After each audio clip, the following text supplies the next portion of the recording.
nyeri saat buang air kecil, yang kedua sering buang air kecil pada malam hari, dan yang ketiga itu urinnya yang berdarah. Mungkin itu adalah ciri-ciri dari penyakit prostat. Jadi kalau ada dari ciri-ciri tersebut, mungkin orang tersebut harus diwaspadai mengalami prostat.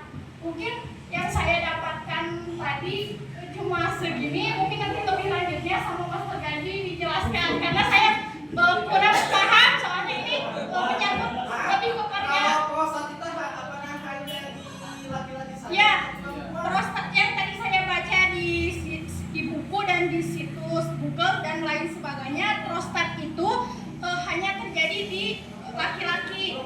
Enggak, perempuan enggak. Jadi ini mah jadi prostat itu dikhususkan khusus penyakit untuk laki-laki. Jadi tidak ada pada perempuan. Jadi kurang lebihnya saya tidak mengetahui. Jadi saya kembalikan kepada Mas Tegani yang mungkin lebih tahu gitu. Sebenarnya saya juga tentang prostat itu.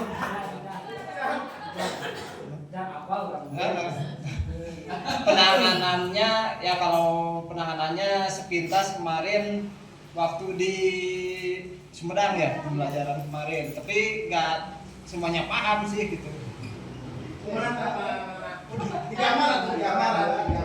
Izin menambahkan lagi, sebentar. Izin menambahkan lagi, waktu di Sumedang, waktu AMBI lagi menjelaskan tentang AMBI itu yang anaknya Buya lagi menjelaskan, yaitu punya PJL yang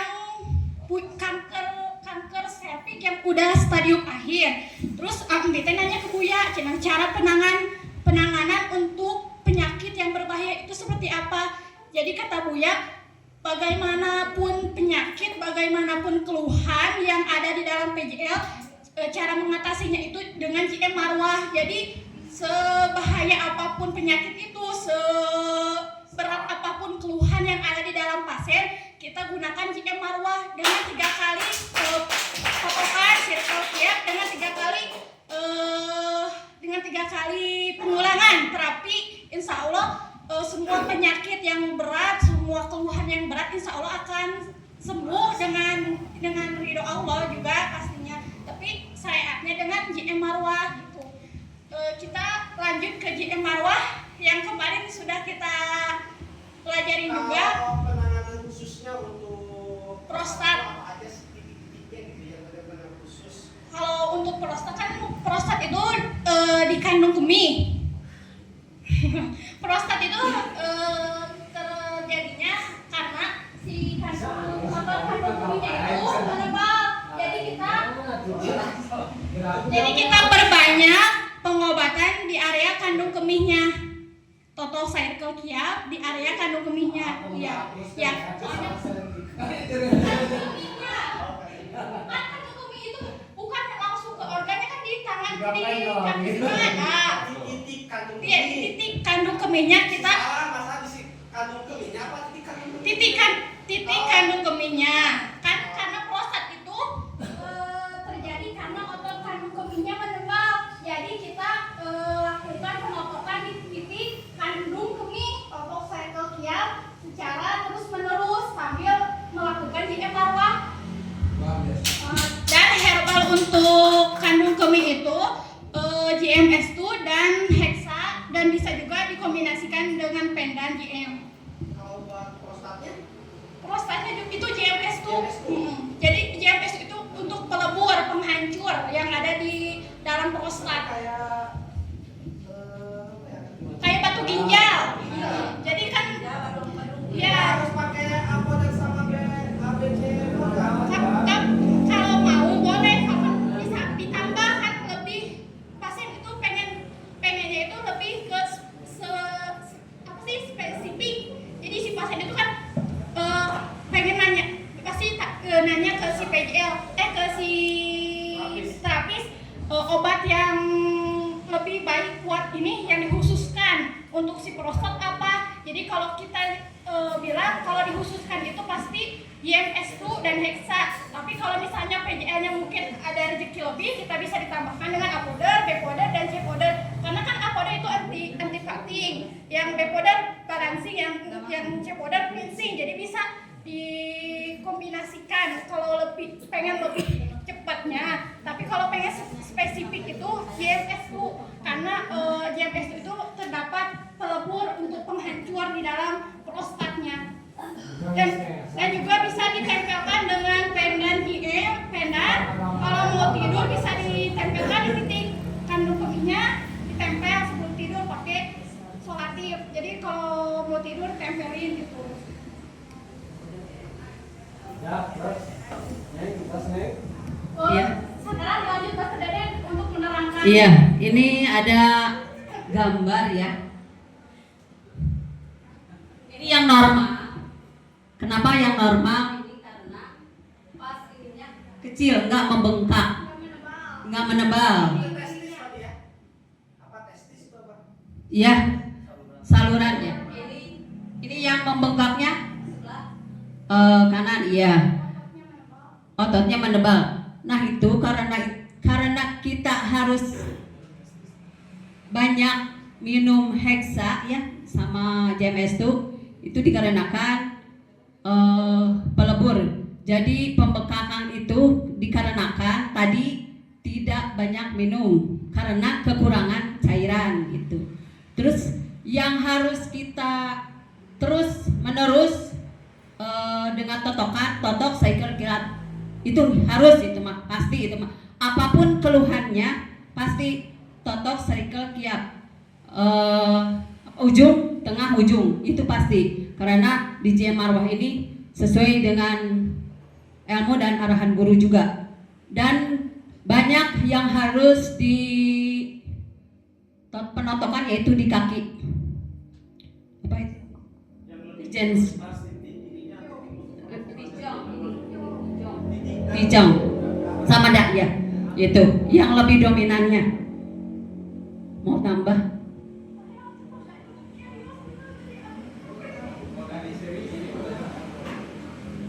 Kalau kita sudah mempelajari tentang prostat, dari prostat juga kita langsung ke JM Marwah. Jadi cara penanganan dari prostat tadi memperbanyak di titik kandung kemih atau cycle kiat.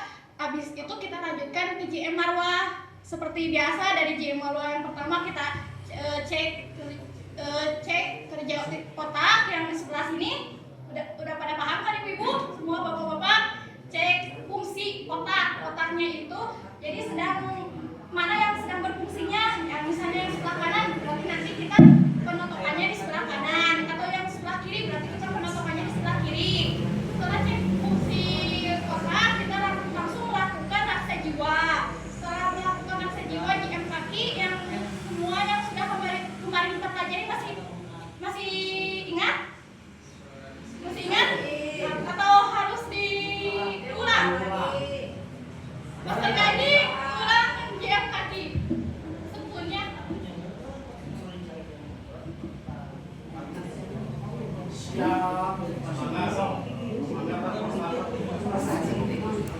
cara cek fungsi otak yang kemarin kita pelajari itu di sebelah sela-sela apa sih ini teh leher, ceklokan leher. Modulasi guralis.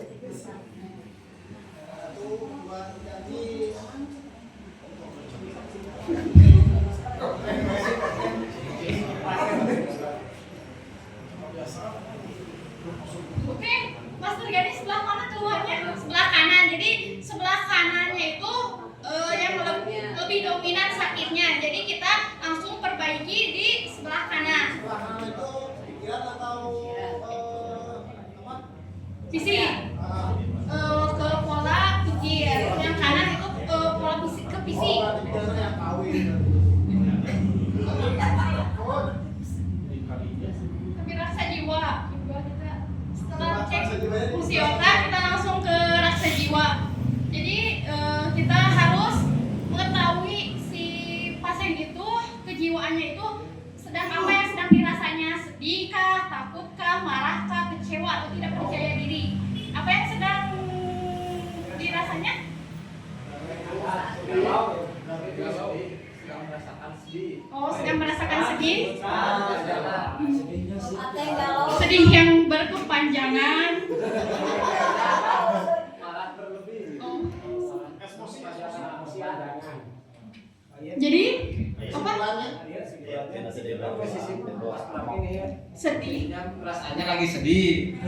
Efeknya jadi marah berkepanjangan. Oke, kita lanjut ke jam kaki. Penotokan boleh.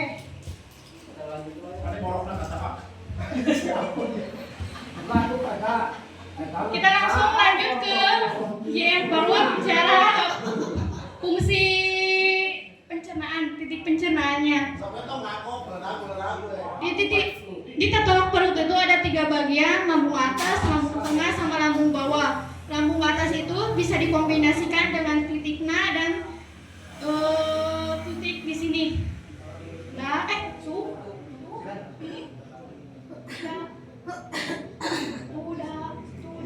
dan titik na dan titik ta du tu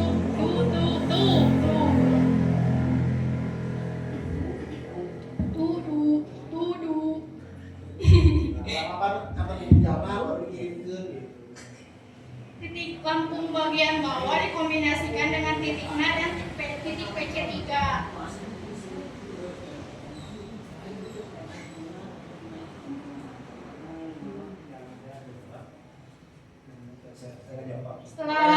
Kurang tarik,